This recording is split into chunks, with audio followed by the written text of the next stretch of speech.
Muito bem, nação. Temos aqui esse corte do Equipe F da ESPN Brasil repercutindo o protesto que teve hoje no CT Ninho do Urubu. E eu vou falar uma coisa pra vocês, cara. Eu apoio esse protesto. Vem em bom momento.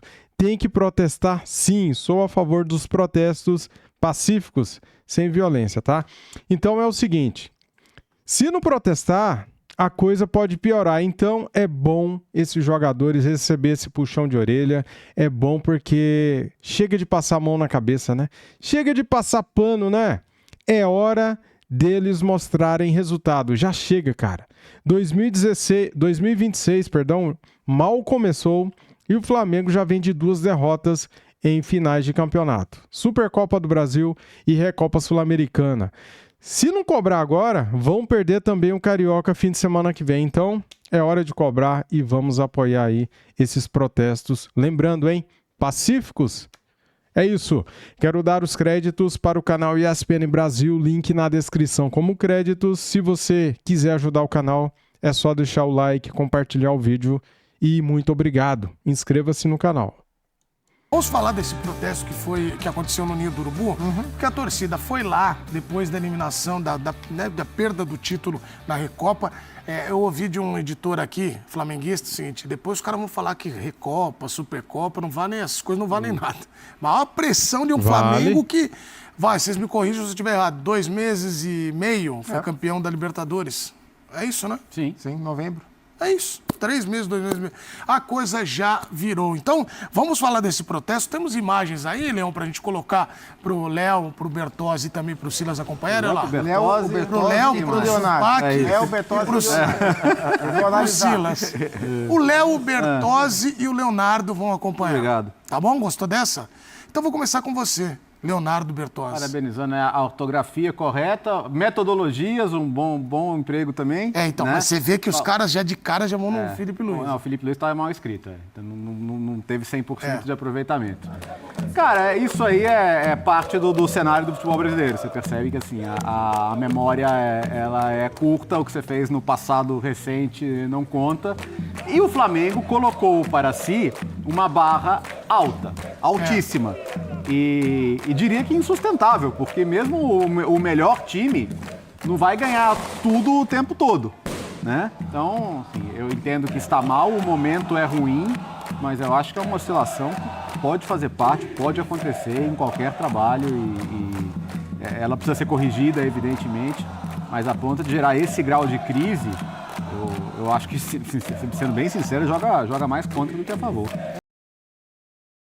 Tem pontos que a gente pode concordar com o cerne da questão, mas ao mesmo tempo a gente está confrontando com exageros gigantescos. Então, assim, o Flamengo começou a temporada jogando mal? Claro que sim, né? Sim. A única pessoa que falou que o Flamengo jogou bem contra o Lanús foi o Felipe Luiz. E eu acho que foi isso que pegou mais, né, com a torcida. Então, assim, o principal problema, eu nem acho que seja o Flamengo ter perdido os 2 troféus. Foi a maneira que o Flamengo vem jogando a temporada inteira até aqui, né? Não é o Flamengo não está... É isso aí, cara. O problema não é só perder, é como perde, cara. Aceitando a derrota, né? Isso o torcedor não perdoa, cara. Mal porque o Flamengo perdeu os troféus. O Flamengo perdeu os troféus porque ele está mal. Então, o todo é o que mais gera indignação. Porque, assim, no fundo, a Supercopa e a Recopa não são os troféus que vão dizer o que o ano do Flamengo foi ou não foi. Mas a maneira que as coisas repetidamente aconteceram transformaram esse período já no período de crise. Então, sim, é verdade que o Flamengo está mal e é verdade que o torcedor tem motivos para ficar descontente com isso. Agora, transformar isso num cenário de terra arrasada, como a gente está vendo aí, é exagero.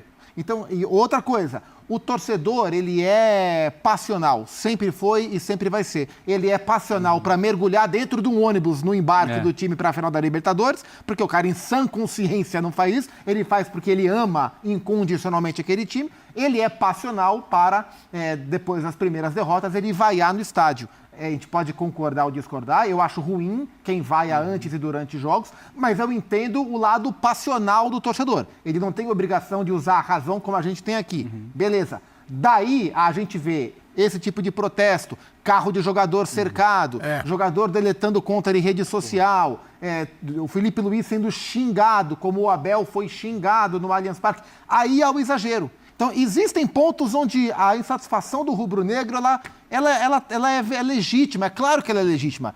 Daí para os exageros já é um pulo, e os exageros estão acontecendo. A gente não terminou o mês de fevereiro. O Campeonato Brasileiro teve 4 rodadas. É muito cedo para viver este tipo de crise. Estar descontente, legal. Reclamar, faz parte. Este tipo de crise é muito para o que está acontecendo. E aí, o Zupac, o Silas, sabe o que eles falaram? Que vão continuar o protesto, que vai tomar ali conta da cidade do Rio de Janeiro. Por quê? Porque eles vão começar enquanto os jogadores não receberem eles, né? Hoje teve uma tentativa de uma comitiva ser recebida pelos jogadores e pela comissão técnica. Foi negado. Desculpa. Aí eu já acho exagero, galera. Torcedor não tem que fazer reunião com o jogador, não, cara. Protestar é uma coisa. Agora, querer entrar no CT, fazer reunião com o jogador, aí já é forçar a barra, né? Não precisa disso, né? Essa parte eu não apoio. O protesto eu acho válido, bacana. Igual fizeram ali fora. Agora, entrar no CT pra querer meter dedo na cara de jogador, de treinador, cara, numa dessa daí pode dar uma confusão e eu não apoio isso, tá? Aí cabe, né? Pô, a diretoria tá certa, tudo O clube bem. não tem obrigação. Não tem, exatamente. Pode abrir, mas Exato. não é obrigação de abrir. Mas agora, de acordo com eles, a coisa vai continuar enquanto eles não forem ouvidos. E eu imagino, dentro do que o Zupac falou, que essa crise, daqui a pouco, cara, se um jogador passa e fala, pô, são do direito, eu reclamando. Só que daqui a pouco, eles falaram até uma hora, então agora acabou o restaurante. Quer dizer, se começar a estender pro cara estar no restaurante, no shopping, não tô nem falando de balada, de festa, mas vai começar a ir pra vida social do atleta, né, Silas? Não pode. Eu acho que cada coisa no seu lugar. Você levar um representante, 2 que seja, da torcida uniformizada, torcida que seja lá para bater um papo, tudo bem. Porque aí você já está primando pela segurança física dos atletas. Porque vai ali numa confusão, pega um cara mais alterado, a chance disso aí não dar bom é muito grande. Agora, o que o torcedor... Esses 2 que são da liderança, que talvez vão ali, tem que explicar para esses caras que uma coisa é resultado e outra coisa é o processo para se chegar nesse resultado. E o processo ele passa hoje porque a dinâmica, o Rafael, goleiro do São Paulo, naquela final contra o Flamengo, ele falou assim, a nossa intensidade é a nossa identidade.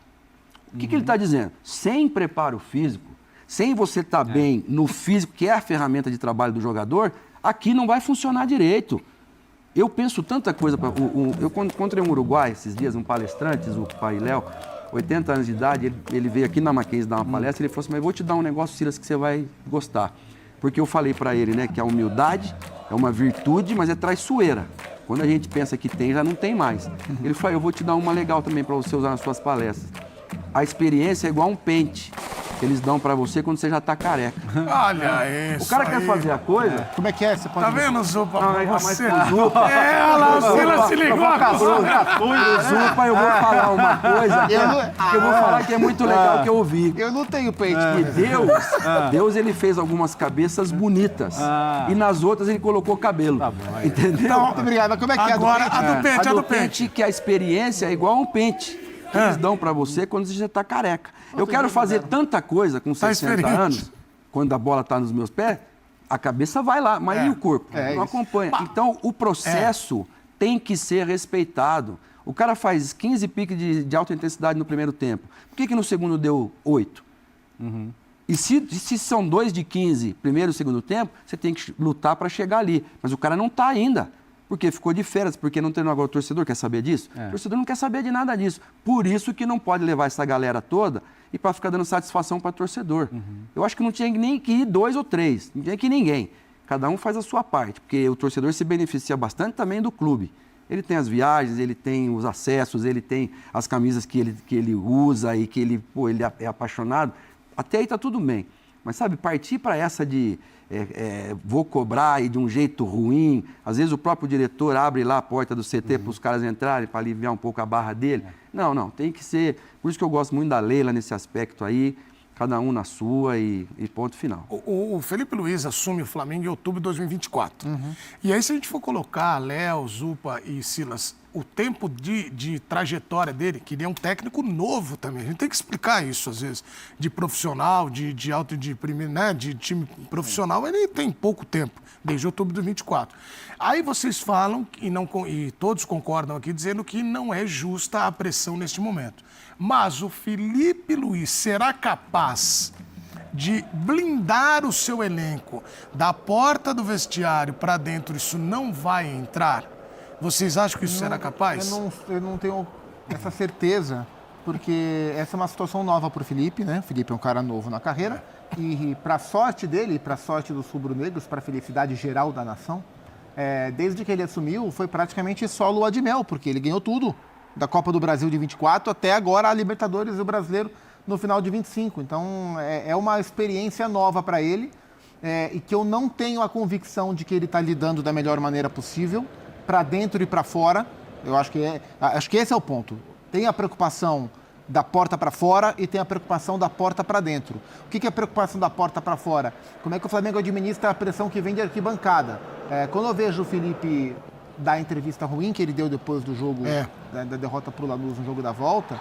Cara, eu sempre elogiava aqui no canal as entrevistas coletivas do Felipe Luiz, mas nessa temporada... O time tá mal. A entrevista do jogo da ida foi ruim. Nessa temporada, o time tá mal e o Felipe Luiz também tá mal nas entrevistas. Impressionante, cara. Tá tudo ruim. Por outro motivo, né? Pela história do Vinícius, ele depois retratou. A entrevista da volta foi ruim porque ele viu um jogo que ninguém mais viu. O Flamengo jogou em cima do Lanús, é verdade. O Flamengo jogou no campo de ataque, é verdade. Daí ao Flamengo ter feito um grande jogo, já não é verdade. O Flamengo não teve solução ofensiva. Foi um time fácil de ser marcado pelo time do Lanús.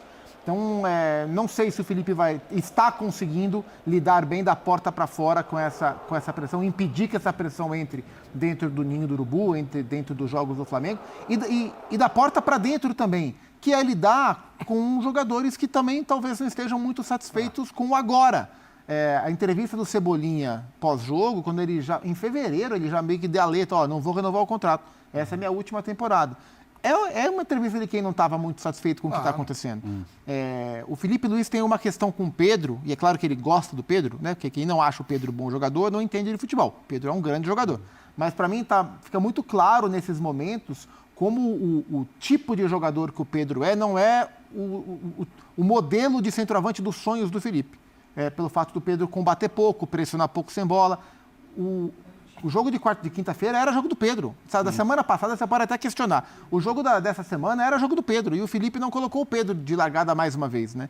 E é claro que isso gera insatisfação. Então eu acho que tem questões da porta para dentro, tem questões da porta para fora, que o Felipe vai ter que administrar pela primeira vez.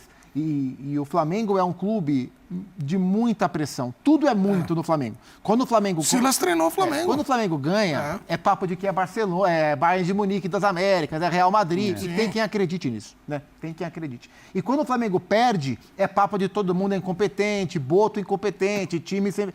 Tudo é muito no Flamengo. Então é um desafio para o Felipe lidar com isso agora e ele vai ter que mostrar que ele é capaz de lidar com isso. O Vojvoda está vivendo uma experiência parecida no Santos com o Gabigol. Tirou o Gabigol, colocou o Tassiano. Por quê? Pela dinâmica de marcação que o Tassiano tem. Né? Em detrimento da que o Gabigol tem. O Flamengo tem 7 derrotas, Léo, até agora, nesse ano. O ano passado teve 11 no ano todo. O flamenguista, eu acho que o olhar... O Silas toca num ponto interessante, o Zupac também. E aí eu quero jogar para você. O flamenguista, ele olha, por exemplo, ele olha a escalação do jogo contra o Lanús. Ele fala, o Pedro, ele começa a observar, questionar algumas coisas. Você acha que tá nesse ponto da coisa do Felipe de ainda não ter encontrado o time esse ano, né, que possa render? E também o fato do Paquetá ter sido contratado e ter que encaixar ele no time também é um desafio? Eu acho que essa coisa de encontrar o time é um pouco superestimada, porque com o calendário que a gente tem e com o elenco que o Flamengo tem, muitas vezes o time vai ser o time ideal para aquele contexto, para aquele jogo. Aqui mesmo, eu estou de acordo com o Zupo. O melhor time para o Maracanã não era necessariamente o melhor time para Lanús. né? O que eu acho que, assim, ele pode ser mais maleável em algumas situações e talvez aprender com o que não funcionou e ser mais ágil para mudar. Eu acho, isso sim, eu acho que ele poderia ter escalado o time de outro jeito na segunda partida. Mas eu nunca vou achar um problema você ter esse número tão grande de bons jogadores para montar um time, entendeu? Sabe o clichê? É uma dor de cabeça boa. Não, desculpa, então não é dor de cabeça, pô. Sabe? Então não é dor de cabeça. Né? Verdade. Dor de cabeça não ter, você não ter um jogador da posição, não é ter 2, 3. Então eu acho que ele tem as opções. Acho que o Silas foi muito feliz quando ele fala na parte física, isso é evidente. Se o Flamengo tivesse numa melhor condição física na prorrogação, por exemplo, era outro jogo. Não estou dando desculpa que perdeu. Perdeu, mereceu perder. Até porque o primeiro jogo do Flamengo foi abaixo da crítica. E afinal tem 2 jogos. Mas é claro que você joga uma decisão em fevereiro, não é a mesma coisa que você jogar uma final em outro momento da temporada, quando o time vai estar mais inteiro. Mas, de fato, assim, para o torcedor é mais difícil entender isso. Mas para quem analisa o futebol, para quem faz o dia a dia, e é por isso que é importante a direção saber blindar também. Entender, o torcedor ele não vai fazer análise, ele não sabe quanto está batendo ali no GPS de cada um, sabe? Ele não tem o retorno da fisiologia. Então, para o torcedor é o seguinte, cara, perdeu, como assim? O time que ganhou tudo ano passado agora está perdendo tudo? Eu quero meu Flamengo de volta. É só o que o torcedor quer saber. Mas para a pessoa que toma uma decisão, para a pessoa que tem que chegar amanhã e respaldar o trabalho do técnico, essa pessoa tem que... essa é a pessoa que tem que botar a cara, quando o Silas fala da Leila, por exemplo. E eu vou te... Interessante. Vocês me corrigem se eu estiver errado. Essa gestão, ela teve o Felipe, né? É a primeira. Assim, não foi a gestão anterior que mudava o sabor da arquibancada. Vocês lembram? Sim. Fulano não tá bem, pô, tira. Eu vi ali essa pressão, tira. Eu não sei como vão reagir hoje Boto e também o Landinda, o BAP, não dizendo, o Landinda nas outras, o BAP e o Boto vão reagir a este momento, que é o que o Léo toca, né? Que você toca sobre... Cara, você precisa fazer a sua avaliação. Você vai ouvir os caras ou vai seguir na sua convicção? Mas, sinceramente, Edu,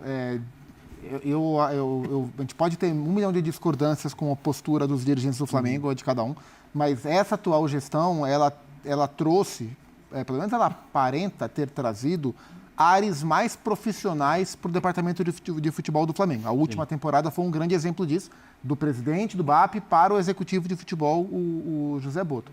Então, assim, eu não acho que eles estejam cogitando mudança de técnico e acho que qualquer discussão sobre mudança de técnico, esse técnico, a esta altura, neste clube, é das discussões mais estúpidas que eu já ouvi nos últimos anos no futebol.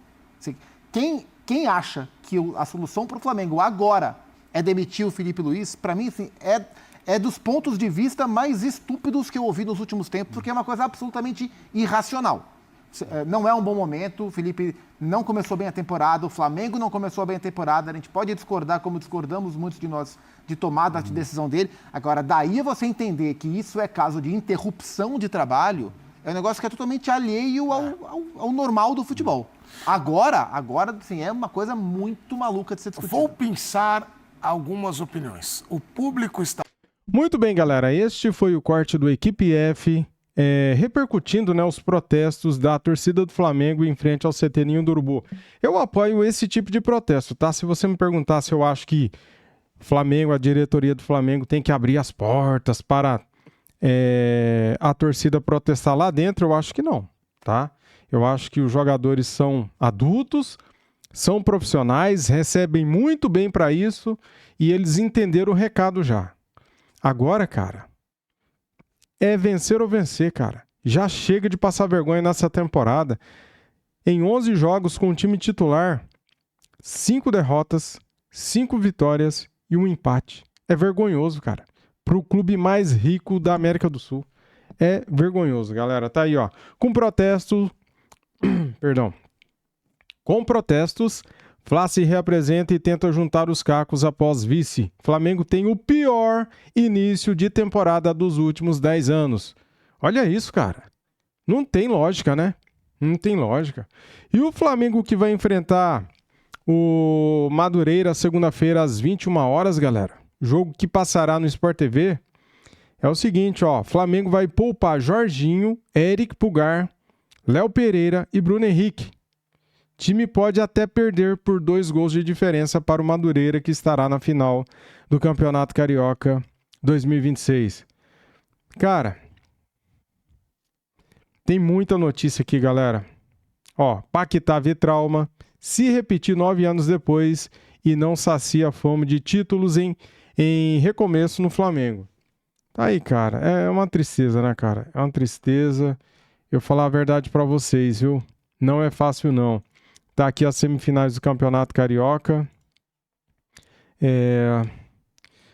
Amanhã, domingo, tá? Fluminense e Vasco às 18 horas.